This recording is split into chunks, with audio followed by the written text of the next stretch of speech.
Assalamualaikum warahmatullahi wabarakatuh. Perkenalkan, kami dari kelompok 2 yang beranggotakan saya sendiri Prisca Nuraida NPM 190005. Kemudian ada teman saya Aisyah Nurzianawati NPM 190019. Kemudian ada teman saya Risma Anggun Puspitasari NPM 190025. Dan yang terakhir ada Adi Taman Bulan Pratiwi NPM 190053. Di sini kami akan membawakan materi mengenai licensing dan franchising. Yang pertama, pengertian dari licensing sendiri adalah pengaturan di mana pemberi lisensi memberikan hak kepada pihak lain atau pemegang lisensi untuk menggunakan hak kekayaan intelektualnya untuk jangka waktu tertentu. Sedangkan pengertian dari franchising adalah hak untuk menjalankan usaha atau bisnis di daerah yang telah ditentukan. Selanjutnya, perbedaan licensing dan franchising. Yang pertama, licensing sendiri adalah hubungan antara pemberi lisensi dan penerima lisensi hanyalah penggunaan kekayaan intelektual. Sedangkan untuk franchising sendiri adalah hubungan antara pemberi waralaba dan penerima waralaba. Tetapi, hal ini lebih rumit karena melibatkan banyak kontrol dan saling ketergantungan. Nah, slide selanjutnya yaitu ada jenis-jenis lisensi. Lisensi yang pertama yaitu lisensi HKI atau hak kekayaan intelektual. Jenis lisensi pertama ini yaitu biasanya terdapat pada perangkat lunak komputer. Pemberi lisensi akan memberikan haknya kepada pengguna untuk menggunakan perangkat lunaknya. Umumnya, lisensi ini memiliki syarat dan ketentuan, kemudian sistem pembaharuan, wilayah penggunaan, dan peraturan-peraturan tersebut ditentukan oleh pemilik lisensi. Kemudian nomor 2 yaitu ada merek barang atau jasa.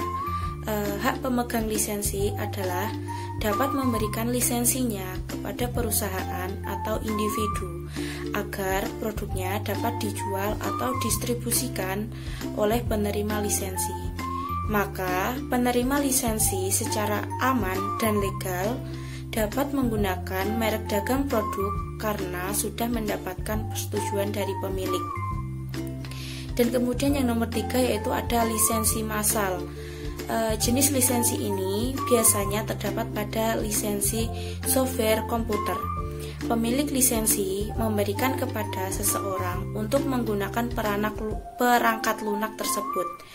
Secara lengkapnya, lisensi tertulis pada perjanjian EULA atau End User License Agreement dalam perangkat lunak itu sendiri. Instalasi perangkat lunak dapat dilakukan di satu atau lebih komputer tergantung dari perjanjian yang telah ditentukan. Kemudian ada lisensi bidang pendidikan. Dalam pendidikan, lisensi adalah pemberian izin gelar akademis. Sebagai contohnya yaitu perguruan tinggi yang memberikan izin kepada mahasiswanya untuk menggunakan gelar apabila sudah menyelesaikan pendidikan dalam jangka waktu tertentu. Kemudian yang terakhir yaitu ada lisensi hasil karya seni dan karakter. Pemegang lisensi akan memberikan izin kepada perusahaan atau perorangan atas dasar pendistribusian atau penyalinan hak cipta, yang mana di dalamnya mengandung material seni dan karakter. Slide selanjutnya yaitu ada kelebihan dari lisensi. Penerima lisensi dapat menggunakan merek dagang secara legal. Kemudian nomor 2 ada pemberi lisensi akan mendapatkan royalti yang jumlahnya sudah ditentukan oleh kedua belah pihak. Nomor 3, pemberi lisensi tidak perlu mengeluarkan biaya untuk mengkomersilkan produknya. Dan yang terakhir yaitu penerima lisensi akan mendapatkan kepercayaan dari konsumen, terutama jika merek yang dipakai sudah terkenal dan bereputasi baik. Kemudian ada kekurangan dari lisensi. Yang pertama yaitu apabila kesepakatan dilanggar oleh penerima lisensi, bisa menjadi pesaing dan akan mengancam keabsahan merek dagang pemilik lisensi. Nomor 2, jika lisensi telah diberikan, pemilik lisensi akan kehilangan kontrol akan produknya. Nomor 3, kemungkinan butuh waktu untuk menerima royalti tergantung dari kesepakatan. Dan yang terakhir yaitu ada untuk menerima lisensi memiliki resiko besar terhadap penjualan produk. Slide yang selanjutnya saya akan membahas mengenai bentuk-bentuk franchise. Yang pertama ada distribusi. Sistem franchise dalam distribusi ditemui dalam banyak industri mobil, elektronika, mesin-mesin kantor, dan fotografi. Produsen sebagai pemilik franchise biasanya menyediakan produk dari yang sudah jadi untuk dijual secara eceran maupun dalam partai yang besar oleh pembeli franchise. Produsen juga menyediakan dukungan teknik sebagai pelatihan, alat-alat promosi dan iklan. Sedangkan pembeli franchise tidak diperkenankan menjual produk dari perusahaan lain. Kemudian yang kedua ada manufaktur. Sistem franchise dalam manufaktur dikenal juga dengan sistem lisensi. Pembeli hak franchise membeli hak lisensi termasuk juga merek, formula, paten, mesin atau cetakan, teknik pembuatan, hak memproduksi serta hak untuk menjual dari pemilik franchise. Sistem semacam ini biasanya diterapkan dalam banyak industri farmasi, kimia, makanan dan minuman ringan. Contohnya yaitu Kentucky Fried Chicken, Coca-Cola, dan obat-obatan. Kemudian yang ketiga ada toko eceran pada swalayan. Franchise di bidang toko atau eceran, swalayan ini belum lama dikenal di Indonesia.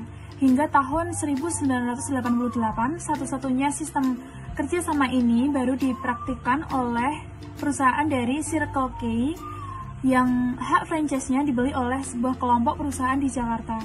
Kemudian yang terakhir adalah ada jasa. Sistem kerjasama franchise dalam bidang jasa ditemui dalam kegiatan pembengkelan motor dan mobil, bengkel reparasi elektronik, serta kursus-kursus keterampilan. Pemilik franchise juga memberikan latihan dalam mereparasi, mengajar, serta memasok bahan-bahan yang diperlukan, yaitu suku cadang atau bahan kursus. Pembeli franchise berhak memakai nama atau merek dagang dari pemilik franchise, contohnya yaitu Oxford English Course, kemudian bengkel reparasi yang resmi, dan sebagainya.